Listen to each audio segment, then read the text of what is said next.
మూడో వర్తమానముగా నంద్యాల జిల్లా వాడల గ్రామం నుంచి వచ్చిన శ్రీను గారు మనకి వర్తమానం అందించడానికి సిద్ధపడాలని కోరుతూ, మరి వర్తమానం అందించడానికంటే ముందు ఒకరు ప్రార్థన, ఒకరు పాట పల్లవి చరణం పాడవలసిందిగా కోరుతున్నాను.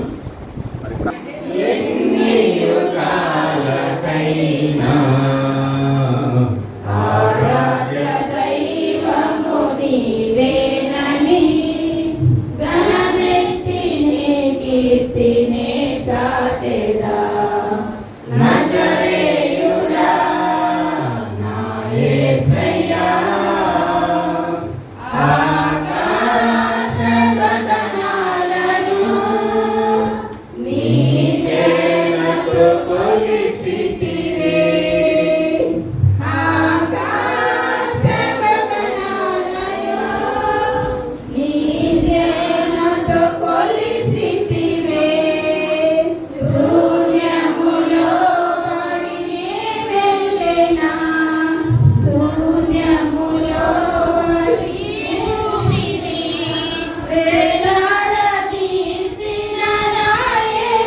మీ అందరికీ ప్రేమతో వందనాలు, యేసుకోవాలి స్తోత్రాలు.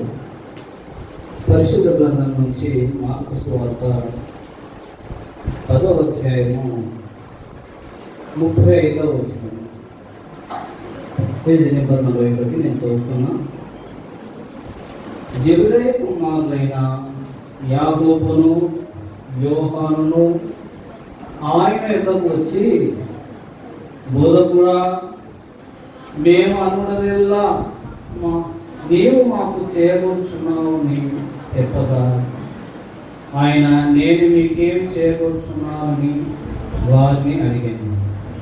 వారు నీ మహిమయందు నీ కుడివైపున ఒకడును నీ ఎడమ వైపున ఒకడును కూర్చున్నట్లు మాకు దయచేయమని చెప్పేది. చాలు, ఏమేమన్నారా? ఇక్కడ చదివిన లేఖన భాగంలో మత్తయి గారు, మార్కు గారు ఇలాగా ఒక సందర్భంలో ఒక విధంగా రాసినారు. సరే, ఏదేమైనా మీరు వీరి తల్లిదండ్రులు అయితేనేమి వీరైతేనేమి ఒక ఆశ కలిగి ఉన్నారు. మీరు కానీ వీరి తల్లిదండ్రులు కానీ ఆశ కలిగి ఉన్నారు. ఏ ఆశ? దేవుని మహిమ దగ్గర, మహిమలో కుడివైపున ఒకరు, ఎడమ వైపున ఒకరు. మన ఆశ నీకు,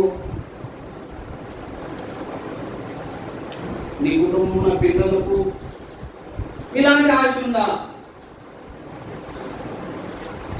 దేవుని మహిమలో ఆశ ఉందా?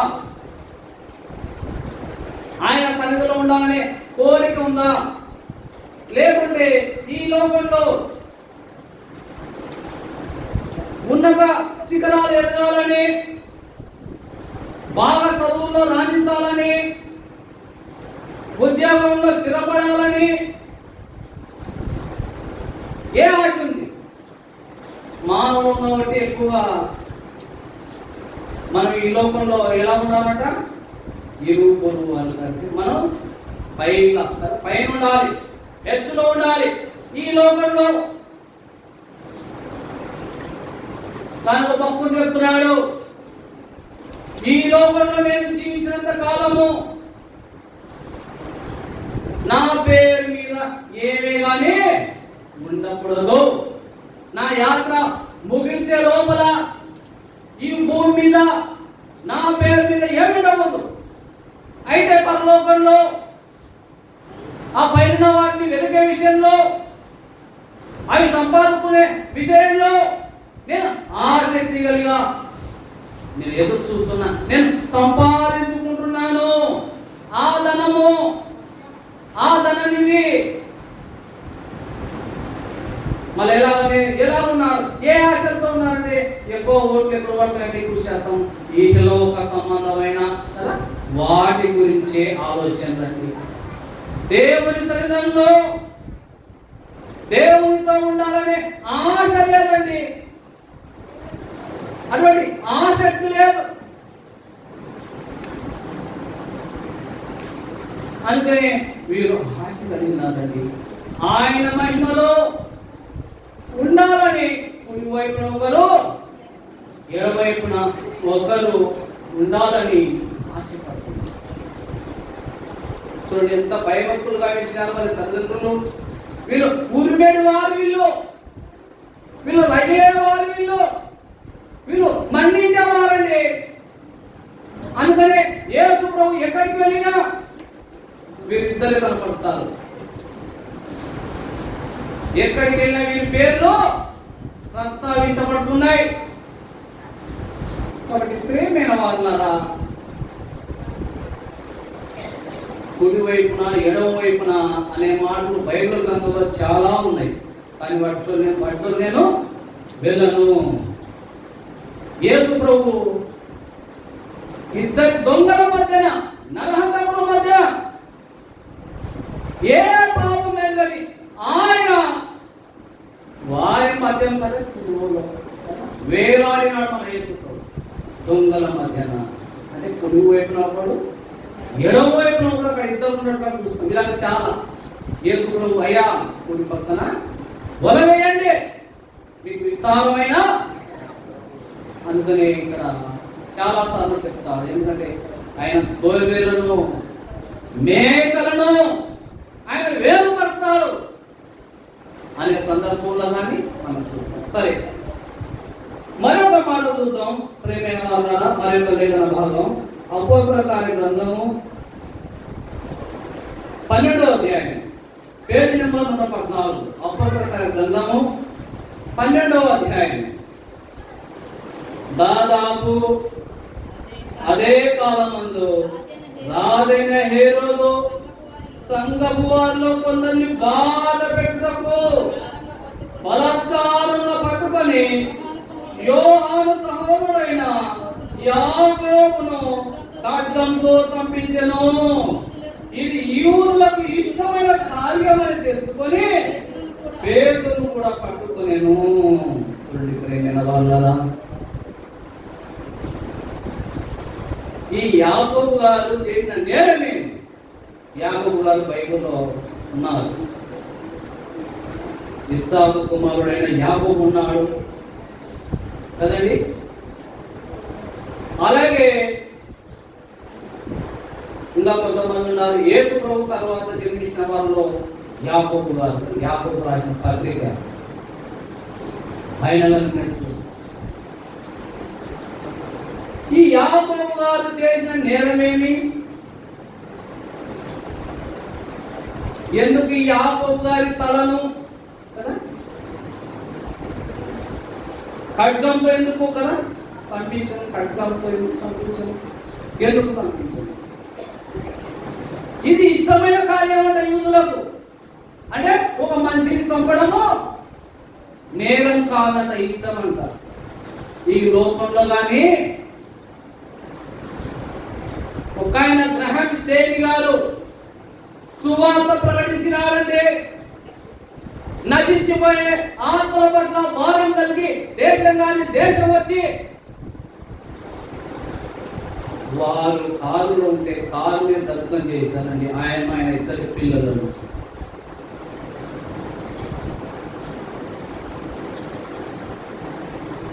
ఇప్పుడు సంబరాలు చేస్తున్నారు.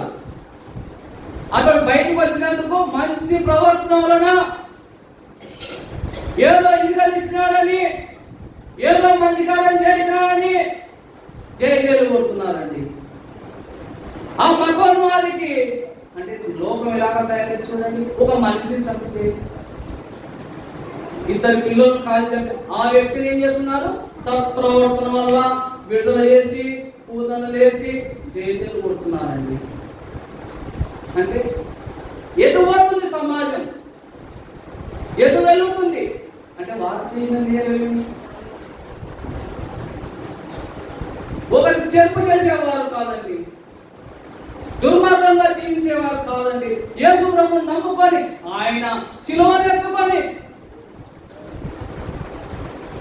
మీరు ప్రాణార్పంగా పోయేవారు దేవుని కార్యం చేస్తుంటే నేటి దినాల్లో కానీ దాడులు చేస్తున్నారు, సువార్త చేస్తుంటే బాడులు, ప్రతి దానికి పర్మిషన్. ఎందుకంటే వారు సత్ప్రవర్తన వారిలో లేదు, వారిలో అనుసరించే వాళ్ళు కానీ లేదు.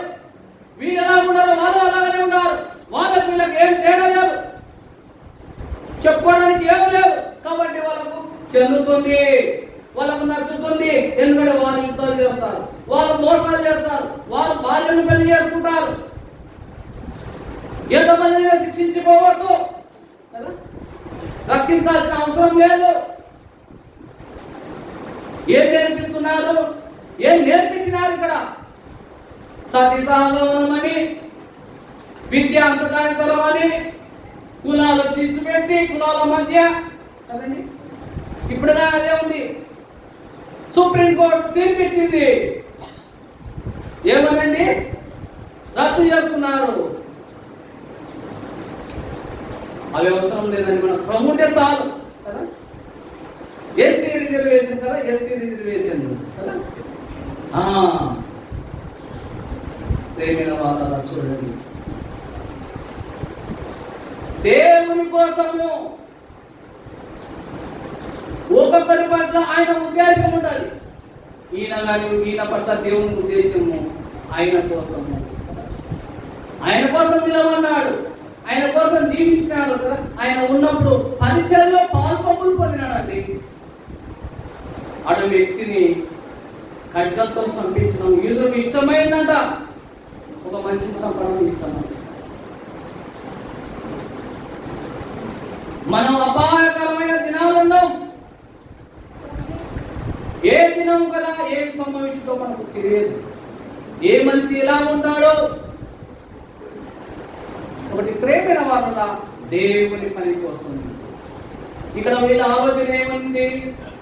వీళ్ళ కోరిక ఆయన మహిమలో కదా ఉండాలని, కుడి వైపున ఎడుగు వైపున ఉండాలని వాళ్ళు ఆశపడ్డారు. కానీ దేవుని మహిమతో అతసాక్షిగా మార్చమన్నాడండి. అది చాలా మన జీవితాలకు. పిరికి వాళ్ళలో ఉండకూడదు, అవిశ్వాసంలో ఉండకూడదు.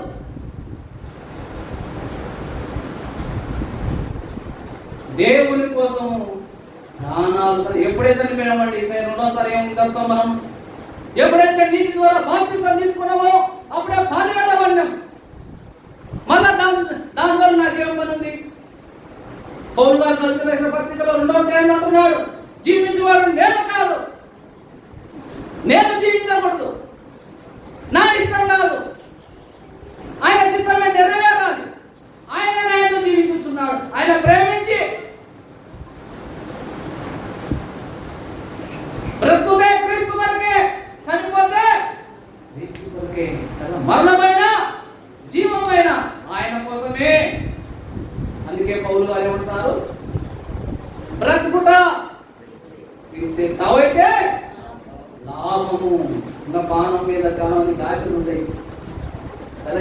ఇంకేం చూడాలను కదా, ఇంకేం తెలుసుకోవాలను, ఇంకేం సంపాదించుకోవాలను. మనం క్రీస్తును సంపాదించుకున్నాం, మనం క్రీస్తును కలిగినాం. అంతకంటే మించిన భాగ్యం లేదు. మనం ధన్యులం. కాబట్టి మనందరి పట్ల ఆయన ప్రణాళిక ఉంది, ఆయన ఉద్దేశం ఉంది. స్టెఫెన్ గారి విషయంలో కానీ ఆయన సువార్త ప్రకటిస్తున్నాడు. ఉన్నది చెప్పినందుకు వారు ఏకంగా కన్ను కొరికి ఆ క్షణంగా ఏం చేస్తున్నాడండి? తండ్రి, మీరు ఏమి చేస్తున్నారు? వీరిని మళ్ళీ నీకు నాకు అట్టి మనసుందా? ఈ మనసుందా? మన యేసు ప్రభు అన్నాడు ఏమని? క్రీస్తు యేసులో కలిగిన ఈ మనసు మీరు కలిగి ఉంటే ఆయన మనసు అర్థం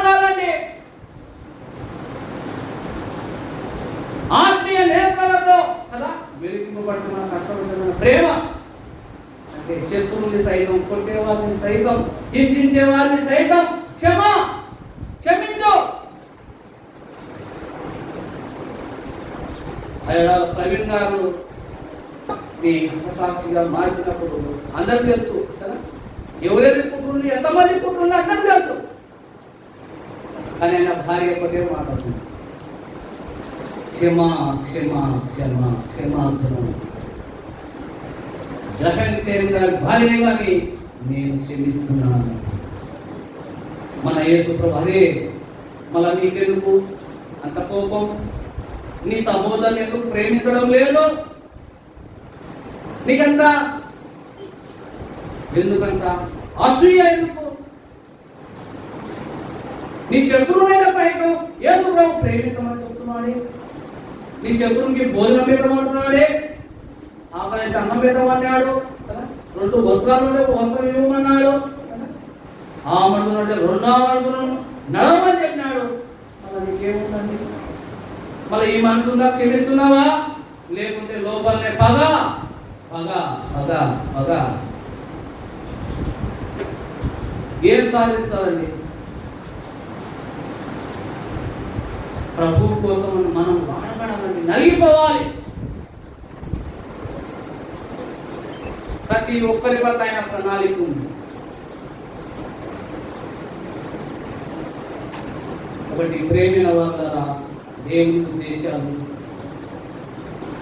మన ఊహకంలో మన హృదయానికి భోజనం కాదు, మన జీవనం. ఒకటి ప్రేమిన వార్తరా దేవుని సంకల్పము ఇలాగా మార్చబడాలి. దేవుడు చూడటం లేడా, తప్పించలేడా? తప్పిస్తాడు. మన యేసు ప్రభువు ఒక దొంగ అంటాడు, నేను నువ్వు రక్షించుకొని మమ్మల్ని రక్షించు.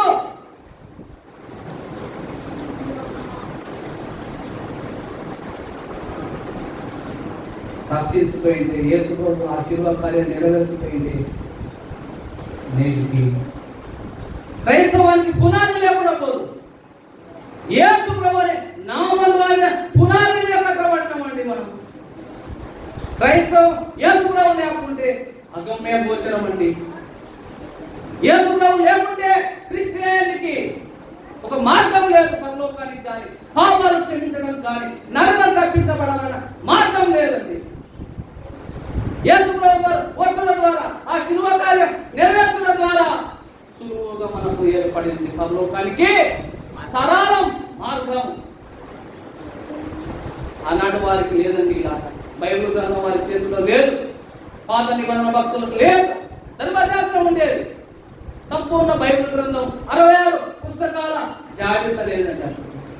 కానీ మనకిచ్చినాడు. మనకు దేవుడు ప్రేమించి నిన్ను నన్ను ప్రేమించి మన ముందుకు వచ్చిందండి ఈ గ్రంథం. ఎంతో మంది ప్రాణ బలి చేయాలండి. వాళ్ళ వ్యక్తి క్రైస్తవాన్ని లేకుండానే చేయాలనుకున్నాడు. ఈ బైబిల్ గ్రంథం లేకుండానే చేయాలనుకున్నాడండి. ఇలా ఎంతో మంది కాలకర్మగా కలిసిపోయినారు.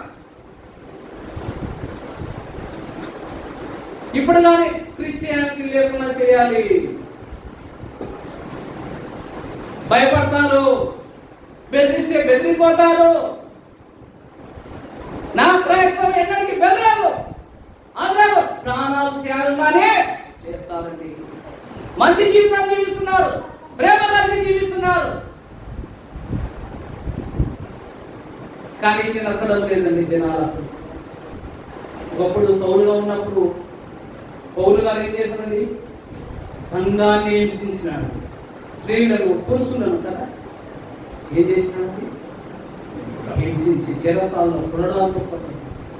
కానీ అటువంటి వ్యక్తిని మన యేసు ప్రభు ఏం చేసినాడండి? మార్చినాడండి. ఒక వెలుగు దమస్క మార్గంలో ఒక్క వెలుగు ఏమైనాడు? కళ్ళు మొదలుగమ్మినాయి. ఒక్క బోధం అన్నాడు, మనోనేత్రం వెలిగించబడింది. నేనేం చేయాలి ప్రభు? ఇదిగో నువ్వు నా సాక్షిగా జీవించాలి కదా, నీవు నేను ఏర్పరచుకున్న సాధనంగా. అందుకని పౌలు గారు దేవుని పని కోసం పానాత్మంగా పోయబడ్డాడు. కాబట్టి ప్రియమైన వాళ్ళారా, ఈ వీరి ఆలోచన అనేకులు లేదంటే దేవుని సన్నిధానంలో ఉండాలి, నా పిల్లలు, నా కుటుంబం అందరూ ఉండాలి. యువకులు మొదట మన కుటుంబానికి మనం చెప్పుకోవాలి. మన కుటుంబం రక్షింపబడాలి, మన కుటుంబం పరలోకంలో ఉండాలి. ఆశ ఉండాలండి. ఈ లోకంలో కాదు. ఎవరు ఉంటారో ఎవరు పోతారో లేదు. ఎప్పుడైనా వస్తుందో మనం తెలియదు. ఎన్నో తెగుళ్ళు, ఎన్నో యుద్ధాలు జరుగుతున్నాయి. కాబట్టి రక్షణ అనేది చాలా ముఖ్యం. ఆ రక్షణ ద్వారా దేవుని సన్నిధానంలో శాశ్వత కాలం ఉండాలని ఆయన ఆశపడుతున్నారు.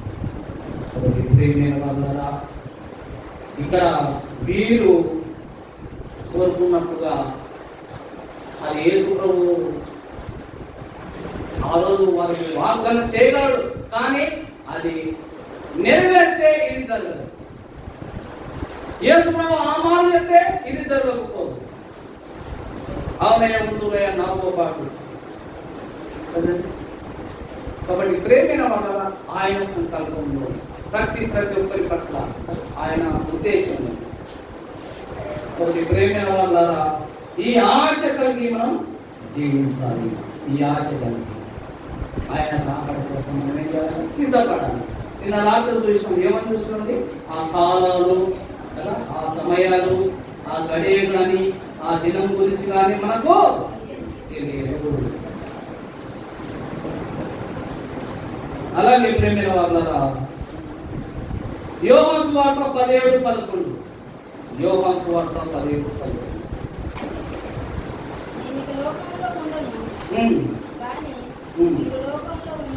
నేను నీ యొద్దకు వచ్చుచున్నాను. పరిశుద్ధుడైన తండ్రి, మాకు ఏకమై ఉన్నలాగున వారు ఏకమై ఉన్నట్లు నీవు నాకు అనుగ్రహించిన నీ నామమందు వారిని కాపాడును. నేను వారి యొద్ద ఉండగా నీవు వారిని అనుగ్రహించిన వారిని నీ నామమందు కాపాడుతుంది. ఇక్కడ యేసు ప్రభు ఆయన మనుష్య కుమారునిగా ఈ లోకంలో ఆయన జీవించిన జీవితం మనకు తెలుసు కదా. మనుష్య కుమారుడిగా ఎన్నో కార్యాలు చేశాడు. ఆయన దేవుని కుమారుడిగా, ఆయన దేవుని కుమారుడు. ఎందుకు ఏమన్నా ఇక్కడ నేను తండ్రి ఏకమైన, మేము ఏకం, తండ్రిని కుమారుని వేరు లేదు, ఏకం. ఇప్పుడు విభజిస్తున్నారు, తండ్రి వేరు, కుమారుడు వేరు. ఎందుకంటే యేసు ప్రభు ప్రతి చోట అడిగాడు కదా, ప్రతి చోట కనపరుస్తున్నాడు కదా అని చాలా మంది వాదోపవాదాలు పెట్టుకుంటారండి. కానీ తండ్రి కుమారుడు ఏకమైనారు. వాళ్ళు ఏకం, నిన్ను నన్ను ఏకం చేయడానికి కదా, నిన్ను ఏకం చేయడానికి. అంటే యేసు ప్రభువుకు సమస్తం తెలుసు. తెలుసా కదండి? యేసు ప్రభువుకు అన్నీ తెలుసు.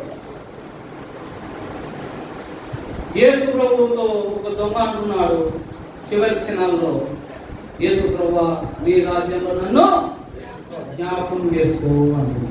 నీ రాజ్యంలో నన్ను, అతనికి సమయం లేదు కాబట్టి జ్ఞాపకం చేసుకున్నాడు. అయ్యా నాకు తెలియదయ్యా, ఆ రాజ్యం తెలియదు అంటే ఎలా ఉంటుంది? ఏమన్నాడు యేసు ప్రభు? నేనే నువ్వు నాతో పాటు పరదేశంలో ఉండు అన్నాడు. ఆ పరదేశంలో ఉండవు అని వాగ్దానం చేశాడు. ఇక్కడ అంటే ఆయన తెలియదనే తెలుసు. ఆయనకు దేవుని కుమారుడుగా ఆయనకు తెలుసు. ఆయన ఉన్నవాడు, అనువాడు, మార్పు లేని వాడు.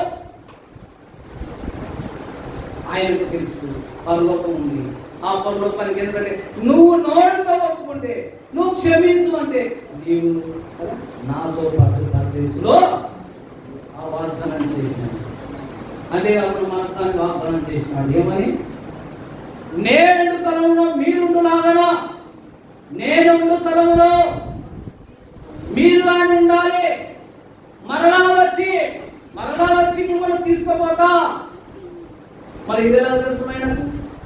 అక్కడ స్థలాలు ఉన్నాయని తెలుసు. నేను ఉండిన అక్కడ మొదట్లో నేను అక్కడికి మళ్ళీ మిమ్మల్ని వచ్చి తీసుకోపోతా, మీకోసం స్థలాలు సిద్ధపరచ వెళ్తున్నాను అని చెప్పినాడు. సర్వకార్యాన్ని ఆయన సర్వజ్ఞుడు, ఆయన అన్ని తెలిసిన వాడు, ఆయన అల్ఫాయు ఓమేయు అయిన ఆది అంతమైన వాడు, మృతుడై మరలా బ్రతికిన వాడు, ఆది సంపూర్ణుడు అయిన. కాబట్టి ప్రేమైన వాళ్ళ ఆయనకు అన్ని తెలుసు. ఎవరికి ఏ స్థానం ఇవ్వాలి, ఎవరిని ఎలాగా దేవుని పని కోసం వాడవాలి. సరే, ఇప్పుడు యోహాను గారు ఉన్నారు, యేసు ప్రభు శిష్యుడు.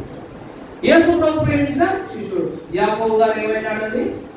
దేవుని పని కోసం హతసాక్షిగా మారుతుంటే ఖడ్గం చేత సంభవం అంటే అలాగ వాడినాడు. దాన్ని తప్పించగలడు, దాన్ని తీసివేయగలడు. తీసివేస్తే ఈరోజు మనం ఆ భక్తుల గురించి చెప్పుకోలేము. తప్పించగలడు, ఏదైనా మరి చెప్పని విషయంలో కానీ తప్పించగలడు. కానీ ఆ శ్రమలకు, ఆ బాధలకు మోకాలను మొదలు యేసు ప్రభు పైనుంచి కదా నిలవబడి ఎందుకు చూస్తున్నాడు. ఒక్కొక్కరి జీవితం కదా ఆయన కోసం త్యాగం కలిగిన జీవితం జీవించాలి. యోహాను గారు యేసు ప్రభు శిష్యుడు. ఈయన దేవుణ్ణి ప్రేమించేవాడు, అందుకే ప్రేమించిన శిష్యుడు. అందుకే తల్లి బాధ్యతను యోహాను గారికి అప్పుడు చెప్పినాడండి. అంతమంది ఉన్నారు కదండి. ఇదిగో అమ్మా, శివులో మాట పలుకున్నాడు కదా యేసు ప్రభు. ఇదిగో నీ తల్లి, అమ్మా ఇదిగో నీ కుమారుడు అంటే బాధ్యతను యోహాను గారి పట్ల చెప్పినాడండి. అందుకని యోహాను గారు ఏం చేసినారంటే ఆ ప్రభుత్వం, రోమా ప్రభుత్వం ఈయనను చంపాలని కాలే నూనెలో వేసినారండి. ఈయన చనిపోలేదు.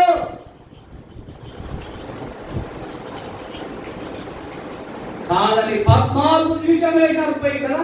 ఆయన పరవశుడైనాడు, పరవశుడై ప్రకటన గ్రంథాలు రాస్తున్నాడు.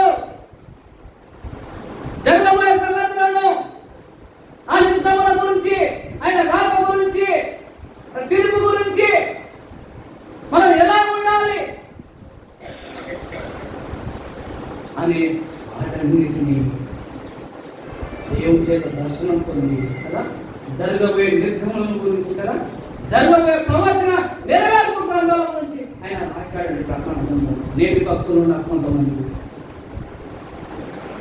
ఏమంటాడండి, జరిగేది చెప్తాం, జరగబోయేది చెప్తాం, చిలుక శాస్త్రం చెప్తాం. రాజకీయ నాయకులు అదో పాడాయన తెలుస్తాడు, ఎందుకో తెలిసేది ఏంటంటే నెరవేరుతున్నాయి, అవమానం పొందుతున్నారు. ఏమయ్యా నువ్వు సిద్ధాంతి వేదాంతి కదా, నువ్వు చెప్పినావు కదా, ఏం నెరవేరలే. మనుషుల మాటలు అలా ఉంటాయి, కానీ దేవుని మాట అది పూజ తప్పక కదా, అది తప్పక. అందుకని ప్రకటన గ్రంథాన్ని ఆయన ఎంతో జరగబోయే సంగతులను ఆయన రాస్తున్నారు. అందుకని ఆయన రాక గురించి చాలా గొప్పగా ఆ సంఘం గురించి, ఆ 7 సంఘాల గురించి ఎంతో గొప్పగా ఒక్కొక్క సంఘం నుంచి ఒకటి ప్రేమైన వాళ్ళ ఈ జబదయి కుమారులు ఎలాగంటే దేవుని కోసం త్యాగం కలిగిన జీవితం జీవించాలని.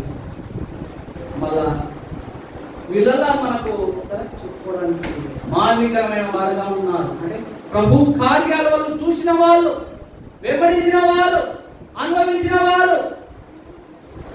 మళ్ళీ నువ్వు నేను ఆయన ప్రేమను రుచి చూస్తున్నాం ఆయన మాటల ద్వారా. కాబట్టి ప్రేమైన వాళ్ళ ఇట్టి ఆశ కలిగి ఉండాలి. ఇట్టి ఆశ ఆయన పని కోసం ఎంత దూరమైనా, ఎంత అందమైన, కష్టమైన, సుఖమైన, నష్టమైన ఓర్చుకోవాలి. నేను ఇవాళ ఇలా ఉన్నానులే, అన్నీ దగ్గరికి రావాలి, ప్రెసిడెంట్ కావాలి. కొంతమంది సూట్ బూట్లు వేసుకునే వాళ్ళు ఉన్నారు, సేవకులనే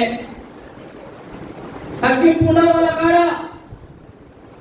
వారు గొప్ప గొప్ప ప్రసంగాలు చేస్తారు, కానీ ఆ ప్రసంగాలు చెప్పేంత వరకు వాళ్ళు పాటించారు. గొప్ప గొప్ప పేర్లు పెట్టుకుంటారు, కానీ వాళ్ళు పాటించే వారుగా లేరు. అది పాటించాలి, నెరవేర్చాలి, ప్రభు పనిని జరిగించాలి.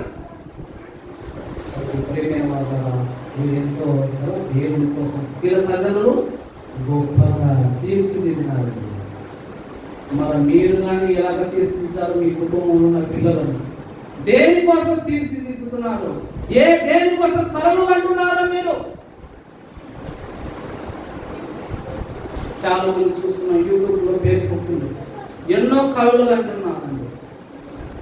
కళలు అంటారు, బస్సులో, రైల్లో, ఏరోప్లేన్లో మంచి మంచి ఉద్యోగాలు చేసుకోవాలండి. ఆ ఏరోప్లేన్ పోయి ఎంతమంది కదా వాళ్ళ భవిష్యత్తులతో కళలు అన్నారు. వాళ్ళు ఎంతో ఉద్యోగాలు చేసుకుంటారు, బస్సులో కానీ ఎంతో సాఫ్ట్వేర్ ఇంజనీరింగ్ లో వాళ్ళు ఎంతో కళలు అన్నారు. కానీ కాబట్టి ప్రేమైన వాళ్ళ దేవునికి పనికొచ్చే పాత్రగా కదా మనం జీవించాలి. ఎన్ని దినాలు ఇచ్చినాడు నిన్ను ప్రేమించి దేవుడు నీకు నాకు. మనం కానీ అలాంటి జీవితం జీవించాలి. దేవుని పని కోసం మన పిల్లలను మనము చేయాలి. కొన్ని ఓర్చుకోవాలి. ఓర్చుకుంటేనే క్రైస్తవం, భరిస్తేనే. ఒకటి ప్రేమైన పాత్ర వీరు తల్లిదండ్రులు చాలా గొప్పగా ఇచ్చినారు. దేవుని కోసం వీళ్ళు సాక్షులుగా కదా మన ముందు దేవుడి మాటలు ఇచ్చినాడు. కాబట్టి ఈ మాట మనం తెలుసుకున్నాం. మీ అందరి వందనాలు. ప్రేమైన వాళ్ళు నా కుటుంబం కోసం ప్రార్థన చేయండి. నాకు కుమారుడు 10th క్లాస్ ఎగ్జామ్ రాసినాడు. కుమార్తె ఇంటర్మీడియట్ అయిపోయింది, మంచి మార్కులతో పాస్ అయింది. కుమార్తె వివాహంగా ఉంది మే 29, 30. మీరు ప్రేర్ చేయండి. నేను